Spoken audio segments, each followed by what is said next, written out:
میں نے اپنی سگی بیٹی کی شادی محلے کے آوارہ اور نکھٹو لڑکے سے کروا دی، کیونکہ میں خود چاہتی تھی کہ میری بیٹی کی ساری زندگی عذابوں میں گزرے، اسے زندگی میں کوئی خوشی حاصل نہ ہو۔ میرا داماد میری بیٹی کا جینا حرام کر دے، کیونکہ اس کے پیدا ہوتے ہی میرے شوہر نے مجھے گھر سے نکال کر دوسری شادی کر لی تھی۔ میرے شوہر کی دوسری بیوی سے 2 بیٹے پیدا ہوئے تھے، اس لیے مجھے اپنی بیٹی سے نفرت تھی۔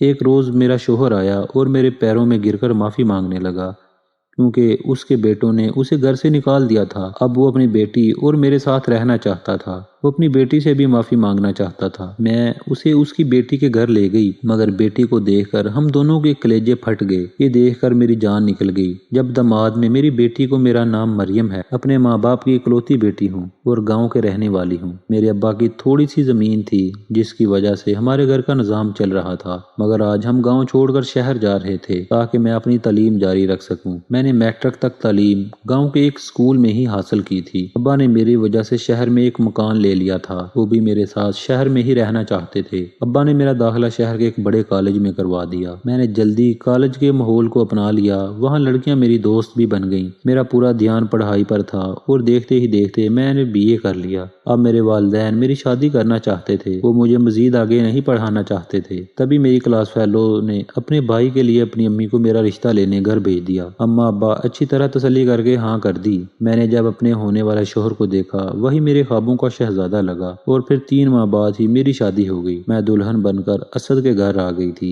میرا شوہر اسد بہت اچھا تھا، البتہ میری ساس کافی تیز اور چالاک بھی تھی۔ میں گھر کے سارے کام کرتی۔ ایک دن طبیعت خراب ہونے پر پتہ چلا کہ میں ماں بننے والی ہوں۔ میرے شوہر کی خوشی کا تو کوئی ٹھکانہ ہی نہ تھا۔ ساس بھی دادی بننے پر خوش تھی۔ بس ایک بات جو مجھے پریشان کرتی تھی وہ یہ کہ میرا شوہر اور میری ساس دونوں اکثر باتیں کرتے ہوئے کہتے تھے کہ دیکھنا بیٹا ہی ہوگا۔ ساس کہتی کہ بیٹا ہوگا تو خاندان میں ہمارا نام ہو جائے گا۔ میرا شوہر میرا پورا خیال رکھتے تھے۔ میری اماں ابا بھی بہت خوش تھے۔ وقت گزرتا گیا، آخر وہ گھڑی بھی آ گئی جب ایک تکلیف دہ لمحے کے بعد میری گود میں میری بیٹی کو ڈال دیا گیا۔ مجھے ماں بننے کا شرف حاصل ہوا۔ مجھے تو خوش ہونا تھا، مگر ساس اور شوہر کا سوچ کر ایک خوف بھی تھا۔ بیٹی کا سن کر ان دونوں کو ہی خاص خوشی نہیں تھی، حالانکہ یہ ان کے گھر میں پہلے بچے کی پیدائش تھی۔ خیر، ساس نے کہا چلو اس سال خواہش پوری نہیں ہوئی تو اگلے سال ضرور پوری ہونی چاہیے۔ وہ ڈاکٹر چیک اپ کے لیے آئی تو اس نے ایک ایسی خبر سنائی جو بجلی بن کر مجھ پر گری۔ ڈاکٹر نے کہا کہ کچھ پیچیدگیوں کی وجہ سے اب مریم کبھی ماں نہیں بن سکے گی۔ ڈاکٹر تو یہ کہہ کر چلی گئی، مگر ہم سب پر سکتہ طاری ہو گیا۔ میرا شوہر تو سر پکڑ کر بیٹھ گئے اور ساس جیسے نفرت سے مجھے اور بیٹی کو دیکھتے ہوئے وارڈ سے باہر نکل گئی۔ میری خوشی بھی دکھ کے پہاڑ تلے دب گئی۔ اب دونوں کی خواہشات میں کبھی پوری نہ کر پاؤں گی۔ مطلب یہ بیٹی میرے لیے اتنے برے وقت لے کر آئی تھی۔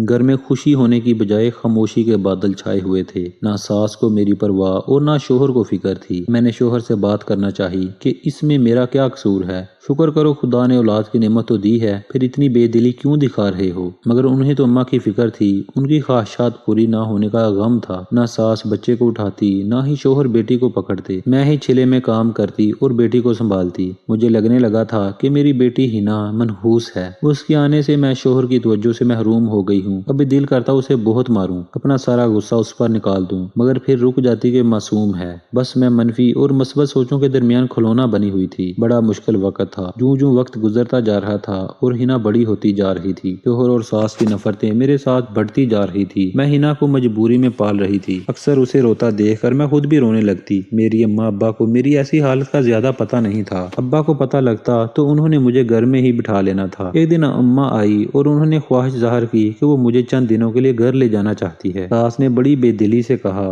کہ آپ کی بیٹی ہے، شوق سے لے جائیں۔ شوہر نے بھی کہا ضرور لے جائیں۔ میں اپنی ماں کے ساتھ میکے آ گئی۔ ماں باپ کا گھر ایسی جگہ ہے جہاں صرف سکون ہی سکون ہوتا ہے۔ میں نے سوچا میں بھی کچھ دن سکون کے ساتھ گزار لوں گی۔ اماں کو میں نے سب کچھ بتا دیا تھا، مگر ابا سے ڈر لگتا تھا۔ میری اماں میری بیٹی کو بہت پیار کرتی تھی، مجھے بھی کہتی کہ بیٹی تو خدا کی رحمت ہوتی ہے، تم بھی تو ہماری ایک ہی بیٹی ہو۔ مگر پتہ نہیں یہ سسرال والوں کی باتوں کا اثر تھا جو دل پتھر کا ہوتا جا رہا تھا۔ میں روز اپنے شوہر کو فون کرتی، مگر وہ مصروف ہونے کا بہانہ بنا کر فون بند کر دیتا۔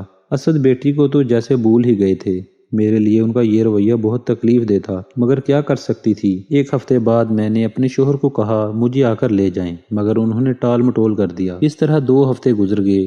میں نے اپنے شوہر سے کہا کہ اگر آپ کے پاس وقت نہیں تو میں ابا کے ساتھ آ رہی ہوں۔ تب وہ کہنے لگے وہ کچھ دنوں کے لیے اپنے ایک دوست کی شادی پر جا رہے ہیں۔ پھر بولے میں نے ہماری بیٹی ہنا کے لیے ایک بینک اکاؤنٹ کھولا ہے، اس کے لیے پیپرز پر تمہارے دستخط چاہیے، بس میں جلدی میں آؤں گا، بینک بند نہ ہو جائے۔ میں خوش ہو گئی کہ چلو انہیں بیٹی کا خیال آیا۔ کچھ ہی دیر بعد اسد آ گئے۔ میں نے اندر آنے کا کہا تو بولے واپسی پر آؤں گا، تم یہاں جلدی دستخط کرو، بینک بند ہونے والا ہے۔ میں پیپرز پڑھنا چاہ رہی تھی، اتنے میں بچی نے رونا شروع کر دیا۔ اماں کی آواز آئی کہ جلدی سے آؤ۔ میں اندر جانے لگی تو شوہر نے پہلے دستخط کرنے پر زور دیا۔ میں نے جلدی سے دستخط کیے اور اندر چلی گئی۔ اسد دروازے سے واپس جا چکے تھے۔ میں حیران ہوئی، پھر سوچا ہو سکتا ہے وہ جلدی میں ہوں۔ 2 دن بعد میں نے اسد کو فون کیا کہ میں آ رہی ہوں۔ شاید اس وقت ساس اسد کے پاس کھڑی تھی۔ انہوں نے میرے شوہر سے فون لے کر کہا بی بی وہیں رہو جہاں ہو، یہی تمہارے لیے بہتر ہے، تم ہمیں بیٹا نہیں دے سکتی اور میں نے اپنی نسل آگے چلانے کے لیے بیٹے کی دوسری شادی کر دی ہے اور یہ اس کا حق ہے۔ میں نے چیخ کر کہا آپ مجھ سے پوچھے بغیر یہ سب کیسے کر سکتے ہیں؟ تب ساس بولی تمہاری اجازت سے ہی اسد نے دوسری شادی کی ہے، کل تم نے خود اجازت نامے پر دستخط کیے تھے۔ میں بولی مگر وہ تو بینک کے پیپر تھے۔ ساس بولی کہ وہ بینک کے پیپرز نہیں تھے بلکہ اجازت نامہ تھا۔ پھر دوسری طرف سے فون بند ہو گیا۔ میں سر پکڑ کر وہیں بیٹھ گئی۔ اماں میری آواز سن کر مجھے حیرانگی سے دیکھ رہی تھی، پھر میرا کندھا پکڑ کر مجھ سے پوچھنے لگی۔ میں نے روتے ہوئے ساری بات بتا دی۔ وہ بھی بہت زیادہ پریشان ہو گئی۔ پھر پیار سے مجھے زمین سے اٹھایا اور صوفے پر بٹھا کر حوصلہ دیا۔ میری زندگی اندھیرا ہو چکی تھی۔ میری حالت دیکھ کر ابا کو ساری بات بتانی پڑی۔ ابا پہلے تو مجھ سے خفا ہوئے کہ تم نے یہ حالات کیوں نہیں بتائے، میں اسے گولی سے اڑا دیتا۔ ابا نے بندوق نکال لی کہ میں اسے نہیں چھوڑوں گا۔ ہم نے مل کر ابا کو ٹھنڈا کیا کہ پولیس کیس بن جائے گا، یہ گاؤں نہیں شہر ہے۔ ابا نے میرے شوہر کو فون کیا، اس نے فون نہیں اٹھایا۔ اب ہر روز کئی بار فون کرتے۔ ایک دن اس کے گھر بھی گئے، پتہ چلا وہ تو گھر تبدیل کر چکے تھے۔ کسی کو کچھ پتہ نہ تھا کہ وہ کہاں چلے گئے تھے۔ وقت گزرتا گیا، ہر گزرتے لمحے کے ساتھ مجھے اپنی بیٹی پر زیادہ غصہ آنے لگا۔ وہ میرے لیے منحوس تھی، میں اپنی بربادی کا ذمہ دار اسی کو سمجھتی۔ اماں ہی اس کی ہمدرد تھی۔ اماں مجھے سمجھاتی کہ کبھی کبھی مجھے ترس بھی آ جاتا ہے، مگر پھر وہی سوچیں وہی خیال۔ اب وقت گزرتا گیا، وقت کے ساتھ ساتھ ہنا جوان ہو گئی تھی۔ میں نے اسے چھوٹے سے اسکول میں پڑھانا شروع کر دیا۔ آدھا دن ادھر ہی گزر جاتا تھا، باقی دن کچھ کام اور اگلے دن کی تیاری میں گزر جاتا۔ میری بیٹی پر ساری توجہ میری اماں دیتی تھی۔ میں خود غرض اور بے حسی کی صحرا میں بھٹکنے لگی تھی۔ مجھے اندازہ تھا کہ میں غلط کر رہی ہوں، پر اندر سے آواز آتی کہ ہنا نے پیدا ہوتے ہی میری ساری خوشیاں چھین لی تھی۔ ایک دن میں بازار گئی تو مجھے کام والی ماسی ملی۔ وہ میرے شوہر کے گھر میرے ہوتے ہوئے وہاں پر ملازمہ تھی اور وہ اب بھی وہیں ان کے نئے گھر میں کام کر رہی تھی۔ اس نے بتایا کہ آپ کے شوہر کے گھر دوسرا بیٹا ہوا ہے،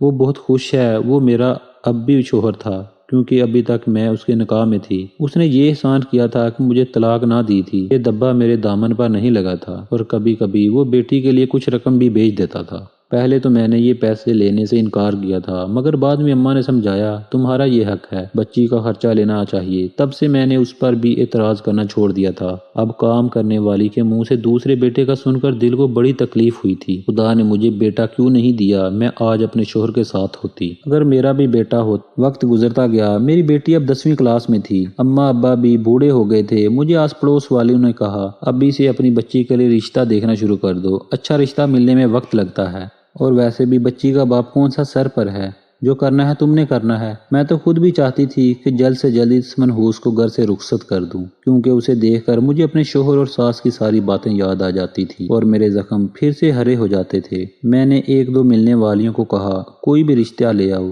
میں بیٹی کو بیاہ دوں گی۔ ان میں سے ایک نے ایک رشتہ بتایا۔ میں نے اماں کو بتایا کہ میں لڑکے والوں کو گھر بلا رہی ہوں، آپ بھی مل لینا۔ 2 دن کے بعد لڑکے والے میری بیٹی کو دیکھنے گھر آئے۔ اس دن اماں نے ہماری پڑوسن کو بھی بلا لیا، وہ لڑکے والوں کو جانتی تھی۔ اس نے کہا یہ لڑکا آوارہ اور 1 نمبر کا نکھٹو ہے، بیٹی کی شادی کر کے اس کی زندگی برباد مت کرو۔ مگر مجھے کوئی سروکار نہیں تھا کہ لڑکا کیسا ہے، بس مجھے اس کی شادی کرنا تھی۔